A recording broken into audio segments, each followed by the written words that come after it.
오늘 하나님의 말씀은 고린도전서 15장 3절부터 8절, 12절부터 19절, 마지막으로 57절부터 58절까지입니다.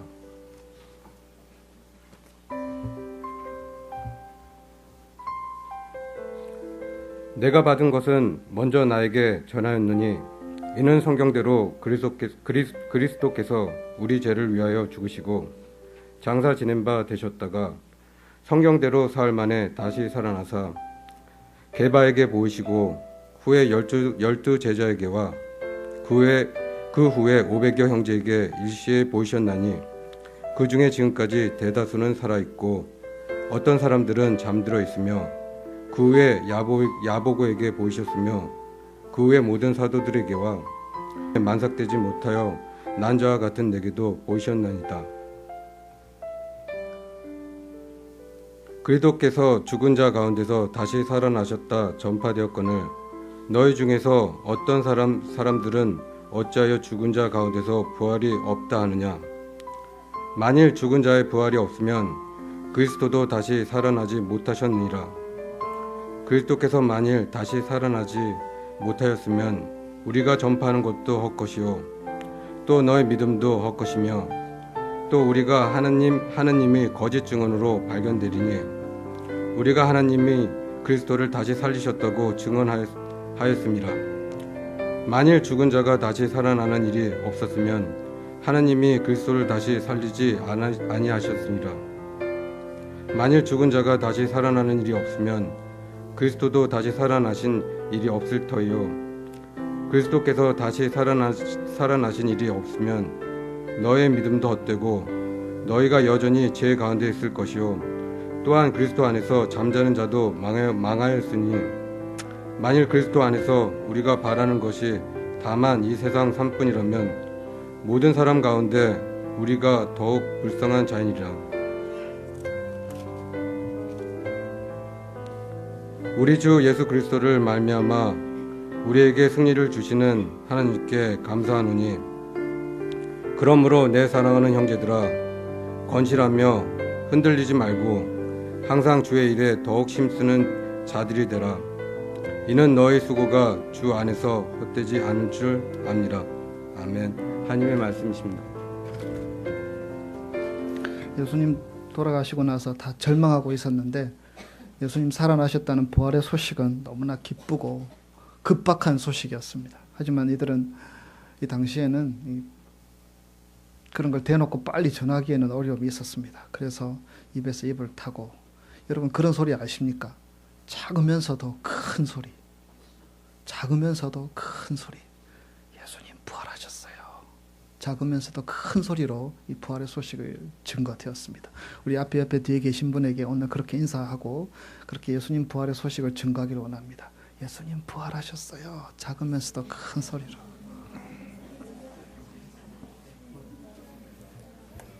큰 소리로 들리시죠?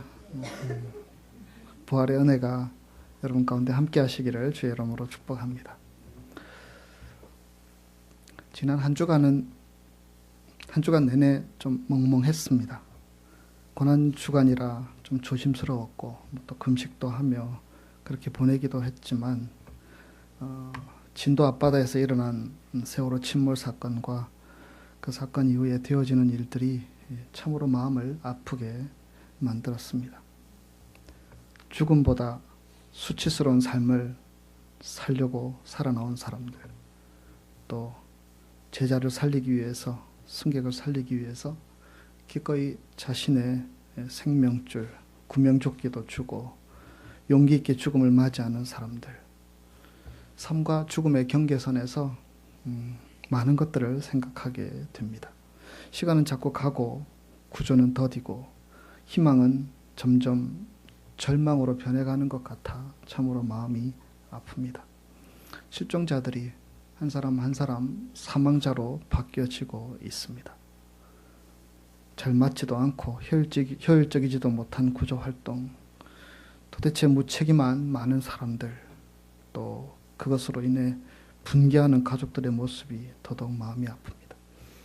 아직도 피지도 못한 학생들, 또 부모들, 가족을 잃은 사람들, 우리는 기적을 믿는 사람들이지만, 그래서 하나님께서 기적적인 역사들을 베푸셨으면 하는 바람이 있지만 그럼에도 막막하게 느껴지기만 합니다. 우리가 하나님을 믿는 사람이라고 또 우리가 이럴 때 함부로 하나님의 섭리니 하나님의 계획이니 이런 말을 하는 것은 좋지 않습니다. 이런 큰일 앞에서 어떻게 보면 그런 말은 교만하고 어리석은 말이 될 수 있습니다.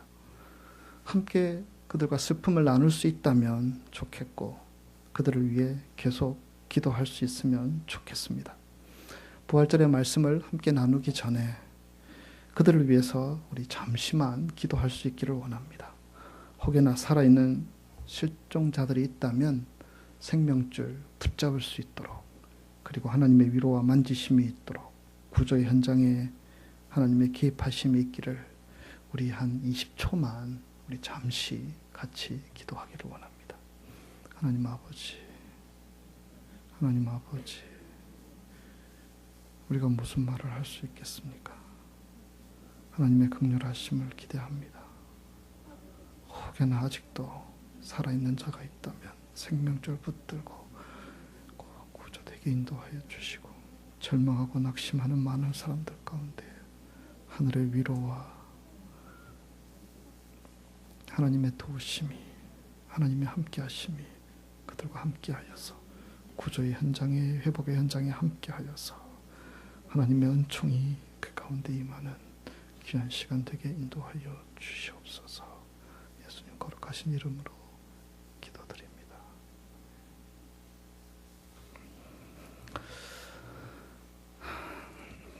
기독교 신앙의 3대 사건을 들자면 3가지를 말합니다. 첫째로는 성탄, 둘째로는 예수님 십자가 고난의 사건, 그리고 마지막은 오늘 우리가 함께 다루는 부활의 사건입니다.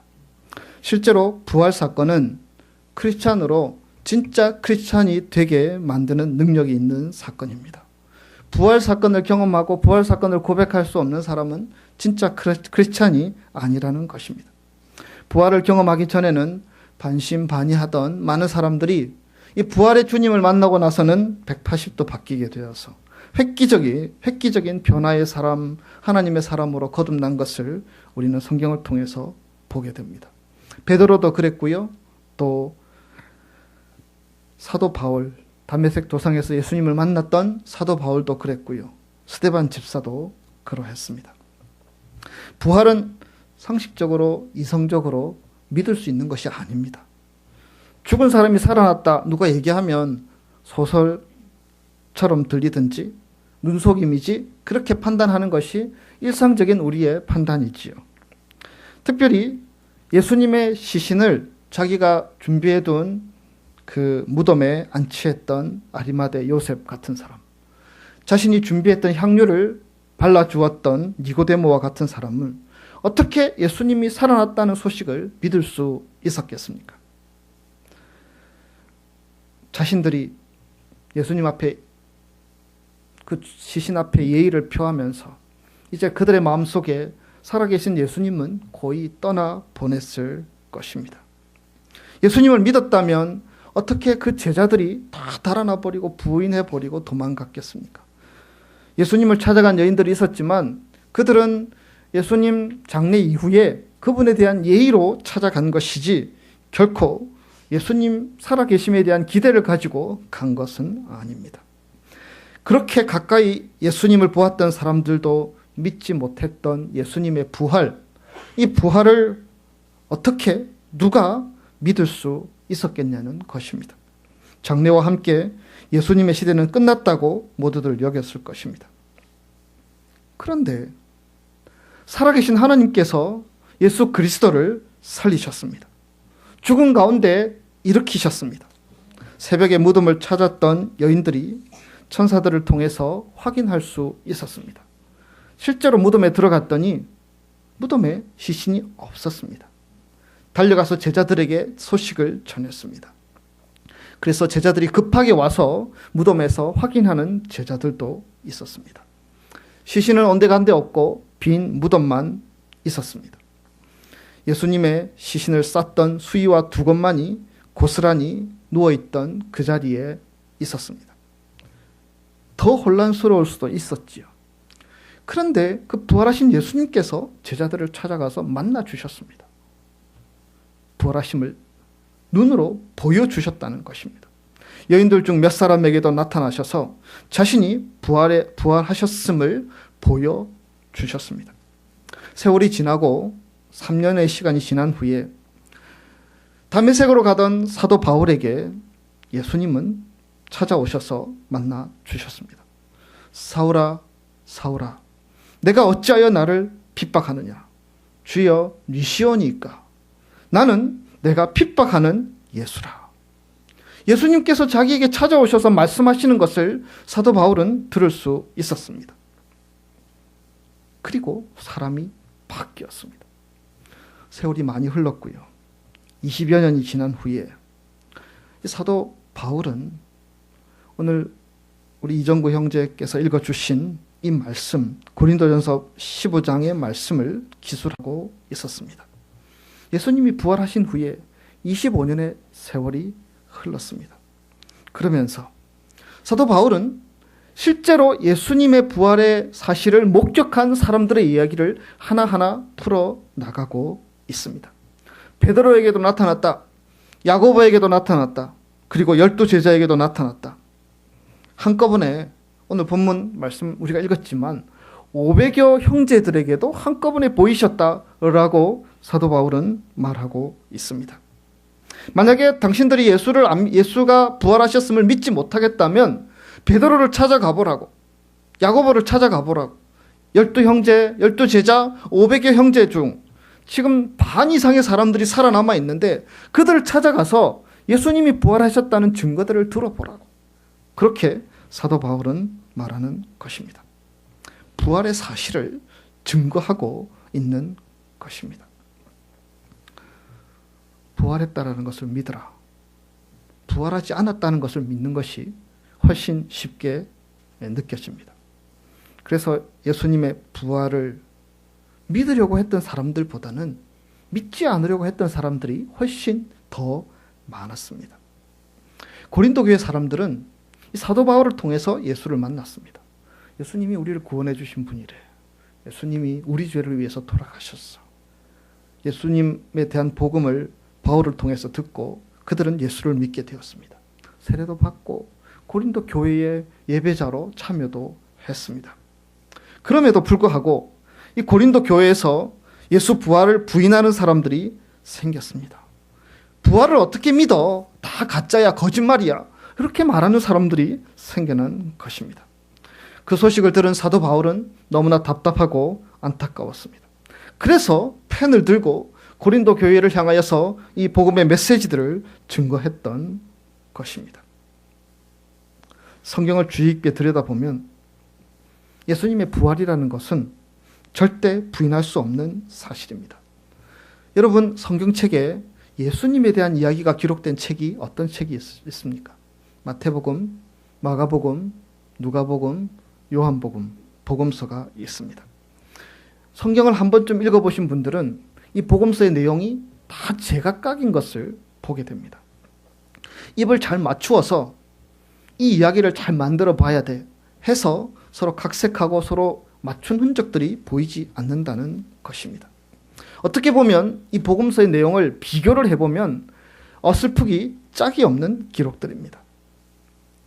예를 들어서 새벽에 예수님의 무덤에 찾아간 여인들의 이름이 조금씩 다릅니다.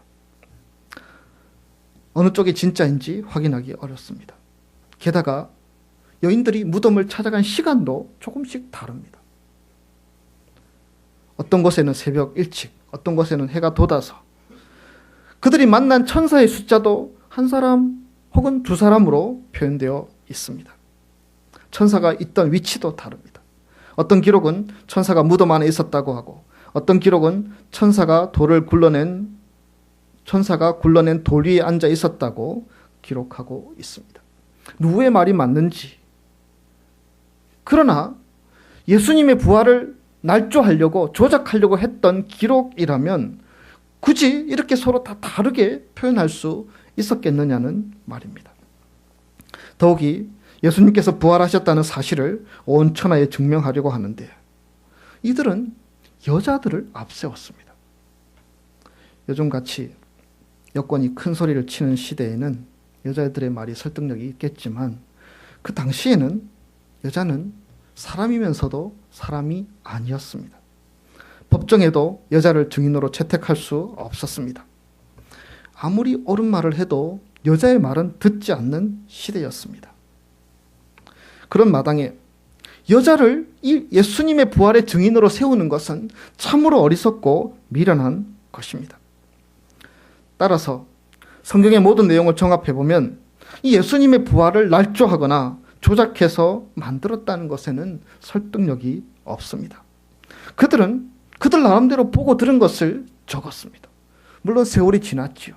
20년, 30년의 세월이 지난 후에 그들은 자신이 본 것, 자신이 느낀 것, 자신이 들은 것들을 가지고 성령께서 그들 가운데 임재하셔서 역사하셔서 예수님에 대한 소식들을 기록하였고, 그리고 마태복음, 마가복음, 누가복음, 요한복음의 결론은 오직 한 가지.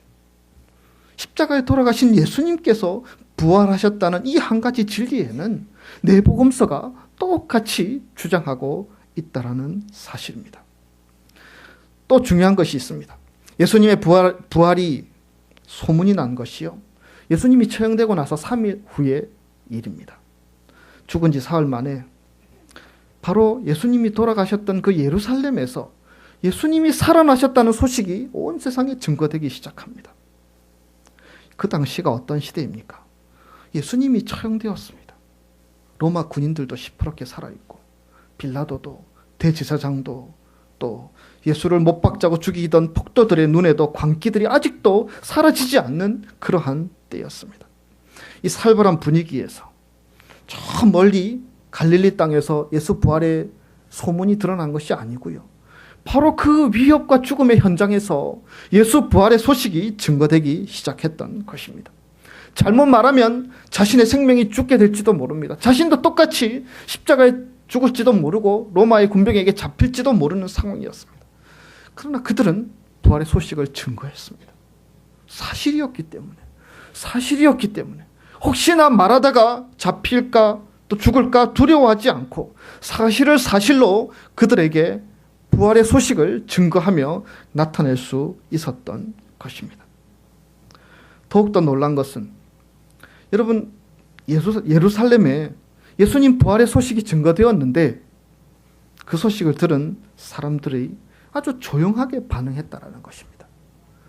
대제사장도 입을 다물고 있었고, 예수님을 십자가에 못 박았던 군인들도 잠잠히 있었습니다. 아무도 여인들의 주장과 제자들의 주장을 반박해서 뒤집어 엎으려고 하지 않았습니다. 왜 그렇겠습니까? 그들의 마음에 뭔가 느끼는 것이 있었기 때문입니다. 예수님의 십자가에 돌아가시는 장면들, 그리고 부활을 외치는 사람들의 그 외침, 그 얼굴 표정, 그들의 믿음, 그들의 선포하는 내용들, 그들에게 뭔가 다가오는 것들이 있었기 때문입니다. 우리는 예수 부활을 믿음으로 고백합니다. 예수님은 부활하셨습니다. 그리고 오늘 성경의 정황상에서도 분명히 예수 부활하심이 신빙성 있는 것들로 우리에게 다가오고 있습니다. 예수님은 살아나셨습니다. 이것은 진실입니다. 그리고 예수님이 처형당한 그 도시에서 예수님이 부활하셨다는 사실을 믿고 그 사실을 생명을 걸고 외치는 사람들의 외침이 있었고, 그들이 서로 뭉쳐서 교회를 만들었습니다. 교회를 형성하기 시작했습니다. C.H. 다드라는 유명한 신학자가 있습니다. 이 사람은 아주 탁월한 신학자이지만 믿음으로 예수가 나의 구원자이시다 고백하는 사람은 아닙니다. 그런데 그가 이런 유명한 말을 남겼습니다. 부활신앙은 교회 안에서 막연히 생긴 믿음이 아니다. 막연히 예수님을 그리워하는 사람들이 환상 중에 예수님을 보고 만들어낸 이야기가 아니다. 부활신앙은 교회를 존재하게 하는 믿음이다. 예수님이 부활하셨기에 교회가 생긴 것입니다. 교회가 있었기 때문에 부활신앙이 생긴 것이 아니고요, 예수님이 부활하신 이 소식이, 이 능력이 사람들로 모여서 예수의 이름을 증거하게 하고 찬양하게 하고 기도하게 하는 능력이 있어서, 그래서 교회가 생기게 된 것입니다. 그런데 이 고린도 사람들이 부활의 소식을 믿지 않습니다. 사도 바울은 기가 막혔습니다. 자신은 분명 예수님을 만났지요. 부활하신 예수님을 만났는데 이 고린도 사람들이 자꾸 다른 소리하고 어떻게 부활을 믿을 수 있느냐고 서로 주장합니다. 사도 바울은 기가 막혀서 그들에게 이 고린도전서 15장의 소식을 증거하지 않을 수 없었습니다. 어떤 유명한 사람이 이런 논증을 하였는데요. 출처는 분명하지 않지만 이런 글이 있습니다. 부활이 없다면 예수님도 부활하지 못했을 것이다. 부활이 없다면 하나님께서 예수님을 살리지 않으셨을 것이다. 부활이 없다면 아무도 부활의 소망을 가질 수 없을 것이다. 부활이 없다면 우리의 믿음도 다 쓸데없는 것이 된다. 부활이 없다면 우리는 거짓말쟁이가 될 것이다. 부활이 없다면 세상에서 가장 불쌍한 사람은 예수 믿는 사람이다. 그러나 여러분, 우리는 예수께서 부활하셔서 살아계심을 믿기에 오늘 우리가 예배 드리는 것이 이 귀한 예배의 자리가 아름다운 것이고, 우리가 주의 날을 지키며 부활절을 지키며 하나님께 경배하는 이 시간이 우리에게 가장 소중하고 귀한 시간임을 믿습니다. 예수님이 부활하셔서 살아계시기에 우리가 세상에 어떤 모양으로 살아가든지 상관없이 우리는 부활의 주님 때문에 꿈이 있고 기대가 있고 하나님에 대한 소망을 가지고 살아갈 수 있습니다. 예수님이 부활하셔서 살아계시기에 이 세상이 감당할 수 없는 어떤 어려운 상황일지라도 우리는 낭망하지 않고 일어서서 믿음으로 우리 인생길을 헤쳐나갈 수 있는 것입니다. 어떤 사람들은 이런 얘기하는 것도 들립니다.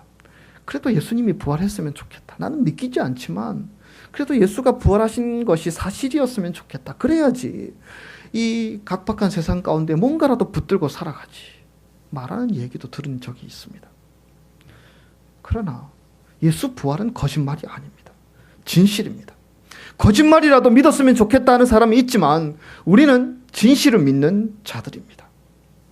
그래서 범사에 부활의 주님으로 인하여 감사할 수 있게 되고 소망 가운데 기뻐하며 살아갈 수 있게 되는 것입니다. 오늘 예배의 첫 시간에 우리가 160장 찬송을 했었죠. 무덤에 머물러 예수 내 구주, 새벽 기다렸네 예수 내 주, 원수를 다 이기고 무덤에서 살아나셨네, 어둠을 이기시고 나와서 성도 함께 길이 다스리시네, 사셨네 사셨네 예수 다시 사셨네. 그래서 예수님의 살아계심을 믿고 그 살아계신 예수님이 나의 구주가 되시고 그 살아계신 주님이 나와 함께 하신다는 것을 믿는 이 부활신앙은 우리에게 소중한 것입니다. 필립 얀시라는 사람이 이렇게 표현했습니다. 이 세상에서 돌이킬 수 없는 것도 돌이킬 수 있는 능력을 가진 것이 부활신앙이다. 심지어는 죽음마저 뒤엎을 수 있는 능력을 가진 것이 예수님 부활하셨다는 이 부활신앙임을 고백하고 있는 것입니다. 이 자리에 함께 예배드리는 우리 크리스탈 모든 성도들이 이 부활신앙을 붙들고 살아갈 수 있기를 주님의 이름으로 축복합니다. 이 부활신앙을 통하여서 나타나는 변화들이 여러 가지가 있을 수 있는데요. 이 시간 세 가지로 간단히 살펴보기를 원합니다. 첫째로 죽음을 승리자의 눈으로 바라보게 됩니다. 오늘 말씀 15장 57절, 우리 주 예수 그리스도로 말미암아 우리에게 이김을 주신 하나님께 감사하노니. 우리는 예수님 때문에 죽음을 이기는 하나님께 감사하며 살아갈 수 있습니다. 부활의 신앙을 갖게 되면 죽음을 이기는 눈으로 죽음을 바라볼 수 있게 되는 것입니다.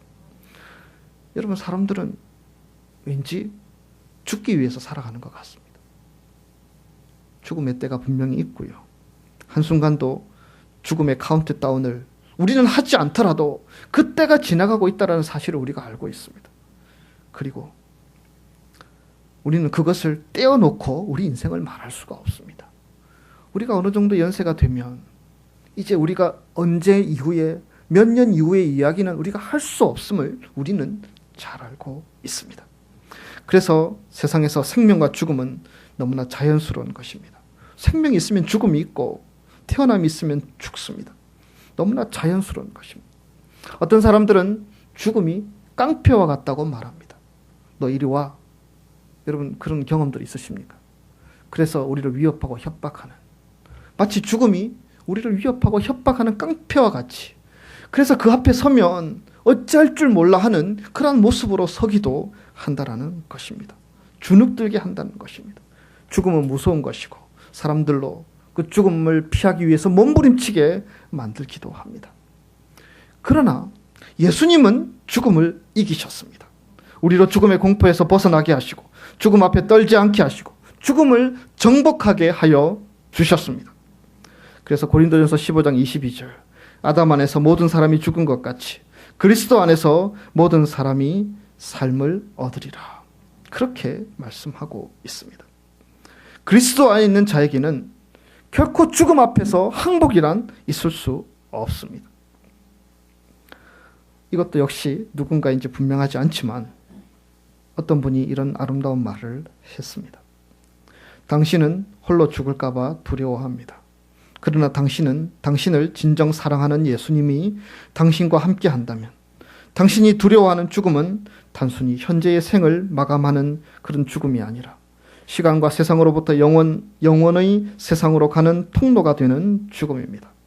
이 세상의 순간적인 아름다움에서 다음 세상의 영원한 아름다움으로 가는 통로가 되는 죽음입니다.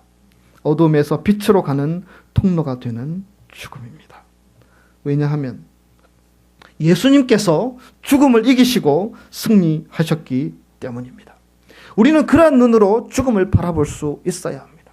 죽음도 하나님께서 예비하신 또 다른 세계로 가는 통로이다. 예수님께서 부활하셨기에 죽음이 우리를 가누지 못한다. 이렇게 믿음으로 고백하고 선포할 수 있는 저와 여러분이 될 수 있기를 주의 이름으로 축복합니다.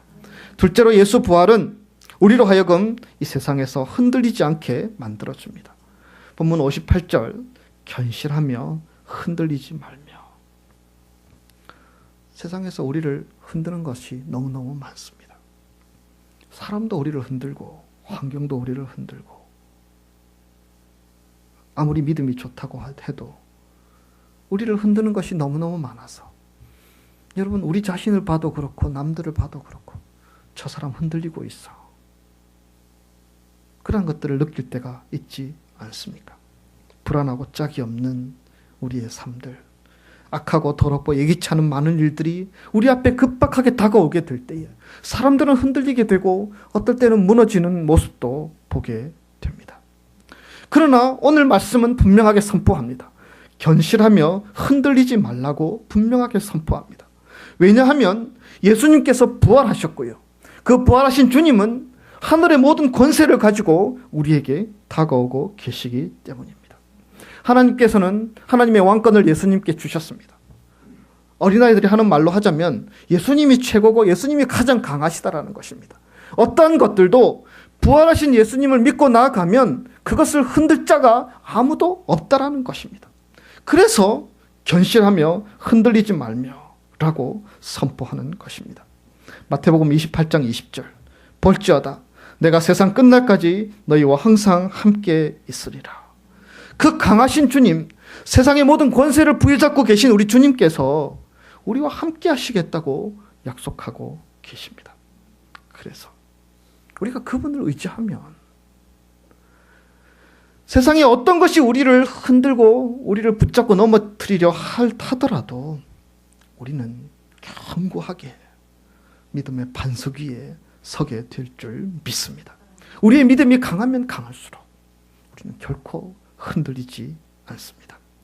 세 번째로 부활신앙은 우리로 주의 일에 힘쓰게 만듭니다. 58절 끝에 보시면 항상 주의 일에 더욱 힘쓰는 자들이 되라. 부활신앙을 경험한 사람들은요, 부활하신 예수님을 기쁘게 하는 삶을 살아가기 위해서 헌신하게 됩니다.